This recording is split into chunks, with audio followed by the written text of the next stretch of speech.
Shalom Sobat Besit Media dimanapun Anda berada. Senang sekali kita boleh bertemu kembali untuk sama-sama merenungkan akan firman Tuhan melalui pelajaran Sekolah Sabat. Kita telah sampai di pelajaran yang kelima, ya, di pelajaran kita yang kelima triwulan yang terakhir, berjudul Kesaksian Orang Samaria, di mana ayatnya terdapat di Yohanes 4 ayat 42 yang berisi, dan mereka berkata kepada perempuan itu, "Kami percaya, tetapi bukan lagi karena apakah yang kau katakan, sebab kami sendiri telah mendengar dia dan kami tahu bahwa dialah benar-benar juru selamat dunia." Di samping saya sudah hadir langsung berkita PhD Stephen Tarigan. Shalom PhD Stephen. Shalom, ada Bre. Baik PhD Stephen. Oke. Pelajaran kita selama 1 minggu ini kan berbicara tentang pelayanan Yesus ya kepada orang-orang di Samaria, di mana pada awalnya Yesus bertemu dengan wanita di sumur, dan akhirnya secara singkat dia berbincang dengan wanita ini. Wanita ini akhirnya mengetahui bahwa Yesus itu Mesias. Dia mengabarkan ke kotanya, dan satu kota itu pun datang kepada Yesus dan percaya. Nah, Pak Stephen, ya, kita akan mengulas lebih dalam pelajaran kita melalui pertanyaan-pertanyaan yang ada di hari Jumat. Di mana di situ ada 4 pertanyaan, Pak Ade. Dan yang pertama berkata seperti ini, ya. Apa saja prasangka atau hal-hal tabu yang terdapat dalam budaya kita yang dapat menghambat kesaksian kita mengenai Kristus tentunya kepada orang lain? Oke. Nah, jadi kalau kita lihat pertanyaan ini berbicara mengenai budaya, ya, budaya. Kalau kita lihat pada zaman sekarang ini, sepertinya budaya itu tidak terlalu mencolok lagi, ya, karena sudah ada budaya yang lebih modern, dan pastinya budaya yang modern ini lebih mempersulit kita untuk menyampaikan akan firman Tuhan kepada orang lain. Seperti contoh, kalau ketika kita ingin kesaksian nih, kita mau kesaksian kepada beberapa teman kita atau mungkin dalam sebuah acara ibadah, dan budaya bermain handphone, ya, budaya bermain handphone atau gadget sekarang ini sudah tidak terhentikan lagi, dan budaya ini pastinya akan menghambat kita dalam menyampaikan kesaksian kita kepada teman-teman kita ataupun kepada sebuah acara kalau mereka sibuk dengan gadget mereka masing-masing. Nah, sehingga ketika kita melihat akan kesenjangan ini ataupun permasalahan ini, jadi bisa kita sadari bahwa budaya bermain handphone, ya, apalagi mungkin orang yang suka berbicara atau bercakap-cakap, apalagi bergosip di gereja, itu adalah salah satu budaya yang akan menghambat kita untuk menyampaikan akan kesaksian Tuhan yang ingin kita sampaikan. Oke, terima kasih Pak Ade. Memang kalau kita lihat sekarang ini, ya, kalau dulu slogannya itu kalau orang lain bisa, kenapa saya nggak bisa? Gitu. Tapi kalau sekarang bisa aja, kalau orang lain bisa, kenapa harus saya? Nah, itu juga salah satu budaya ya Pak Stephen yang membuat kita juga menghambat. Jadi orang lain aja lah yang kesaksian, saya nggak usah gitu ya. Bagian gitu ya. Nah, itu dia ya. Salah satu budaya-budaya yang harus kita hindari supaya kita tetap bisa bersaksi ya kepada orang lain. Nah, luar biasa. Dan pertanyaan selanjutnya, menurut saudara ya, atau ada Stephen, mengapa Yesus mendapat sambutan yang lebih hangat di antara orang Samaria yang bertentangan dengan sambutan orang-orang sebangsanya, yaitu bangsa Yahudi justru? Kenapa itu, Pak Stephen? Oke, ini menarik ini ya. Kalau kita lihat dari pelajaran sekolah sahabat kita mencatatkan bahwa kalau latar belakang dari bangsa Yahudi dan orang Samaria, mereka istilahnya dikatakan tidak saling bercakapan, ya. Mereka memiliki tembok pemisah. Dan ketika kita lihat akan pengalaman Yesus bertemu dengan seorang wanita, ya, di sumur, kita tahu sendiri bahwa orang Samaria dulunya orang yang menolak akan pembangunan kembali bait suci, ya, seperti yang dijelaskan di Sahabat Petang. Karena orang Samaria sudah membangun bait sucinya sendiri. Dan ketika Yesus memberikan sebuah contoh, ya, ketika ia bertemu dengan perempuan Samaria itu, Yesus ingin menyampaikan bahwa sebenarnya tidak ada tembok pemisah tersebut. Sebetulnya orang Samaria, orang Yahudi, sebetulnya mereka sama saja di mata Tuhan. Dan itulah sebabnya mengapa orang Samaria menyambut Tuhan dengan begitu hangat. Karena orang Samaria melihat meskipun Yesus adalah orang Yahudi, ya, dari rombongan orang Yahudi, tetapi Yesus bisa berbaur dengan orang-orang yang non-Yahudi, khususnya orang Samaria, yang pada dasarnya atau latar belakangnya mereka tidak bercakapan.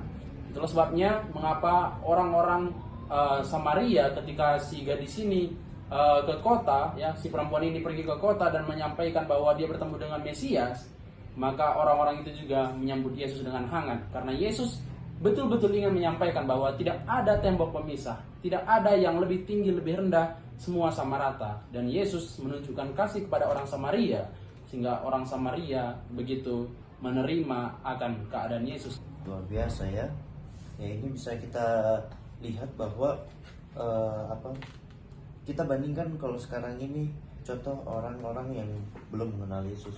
Ketika mereka diberitahukan tentang Yesus, mereka jadi lebih rindu lagi untuk mengetahui penasaran. Tapi kalau yang sudah mengetahui, mengetahui, misalnya dia dari keluarga Kristen contohnya ya, belajar tentang Kristus kayak udah hal biasa gitu ya. Itu jadi nggak tertarik. Nah itu juga mungkin terjadi dari dahulu ya, zamannya Yahudi. Ya, jadi biarlah kita selalu rindu untuk mengenal akan Kristus.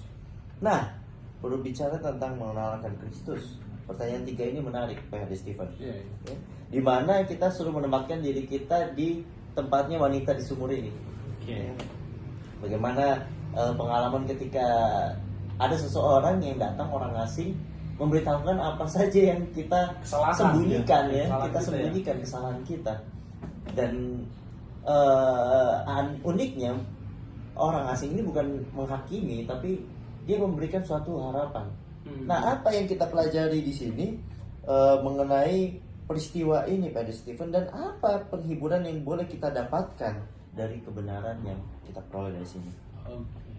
Ya, kalau kita lihat kembali pada cerita dari perempuan yang berada di sumur ini, Yesus mengetahui apa kesalahan terbesar ya daripada cerita wanita tersebut, meskipun si wanita ini berusaha untuk menyembunyikan akan cerita atau latar belakangnya yang begitu buruk. Nah, yang sebagai pertanyaan tadi, bagaimana kira-kira respon positifnya ataupun kabar gembiranya ya kepada perempuan itu dan kepada kita zaman sekarang ini? Bisa kita lihat kembali bahwa Yesus itu benar-benar bersifat kasih. Seburuk apapun kehidupan kita, bagaimanapun latar belakang kita, ketika kita disadarkan bahwa kita ini membutuhkan Yesus atau juru selamat dalam kehidupan kita, maka Tuhan juga akan melakukan hal yang sama. Ya, ketika kita rindu datang kepada Dia, Dia juga akan tetap rindu untuk merangkul kita. Jadi sebesar apapun kesalahan wanita ini, ya, bagaimanapun buruknya latar belakangnya, Tuhan tetap menerima dia. Itulah kira-kira dampak penghiburannya bagi seorang wanita tersebut, meskipun dalam kekelamannya, background yang begitu hitam, tapi ketika dia rindu datang pada Tuhan, Tuhan tidak memandangnya, tapi Tuhan tetap tetap merangkulnya, bahkan mengubahkan hidupnya. Begitu kira-kira. Jadi Yesus bukan menghakimi dan merendahkan harkat martabat perempuan ini, justru dia mau memulihkannya ya, kembali ya, melalui kebenaran yang dia sampaikan. Dan di pertanyaan selanjutnya, di mana di sini tema-tema apakah dalam Injil Yohanes yang telah kita pelajari sejauh ini yang ditemukan dalam pelayanan Yesus kepada perempuan Samaria di sumur? Oke. Ya, berbicara tentang tema-tema daripada buku Yohanes sendiri ya, kalau kita mulai pelajari dari awal triwulan ini ya, adik-adik ya, kita sudah menemukan bahwa Yesus itu adalah seorang Mesias, seorang pengampun, dan Yesus sanggup melakukan beberapa bahkan seluruh mukjizat ya, pastinya Yesus akan sanggup untuk melakukan. Dan apa poin penting yang sudah kita pelajari atau dapat kita pelajari sepanjang kita mempelajari buku Yohanes ini? Saya yakin dan percaya bahwa Yohanes ingin menekankan kepada kita supaya kita lebih mengenal siapa akan Yesus itu sendiri. Karena ketika kita mengenal akan Yesus sebagai juru selamat kita, maka keraguan-keraguan dalam kehidupan kita pastinya akan hilang, ya, mungkin ada kecemasan ya, mungkin ada rasa khawatir, mungkin ada rasa takut.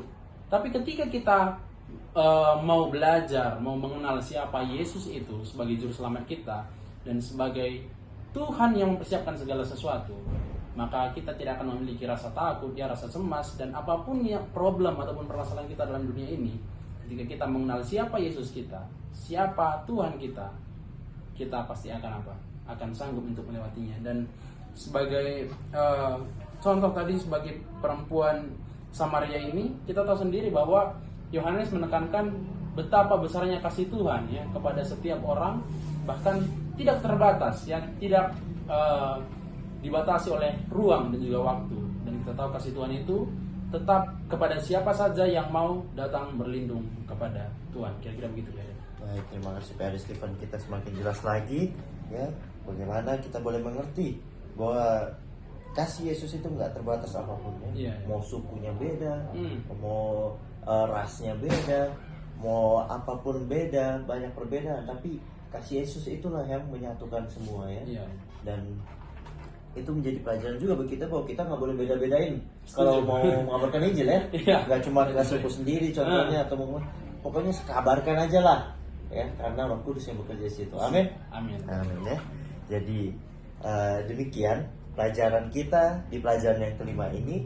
Biarlah melalui pelajaran yang telah kita dalami ini, ya kita semakin mengerti, mengenal akan Mesias kita, Juru Selamat kita Yesus Kristus, dan kita semakin rindu untuk sama seperti Dia dalam mengabarkan Injil, menyatakan kasih, dan menjadi berkat dimanapun kita berada.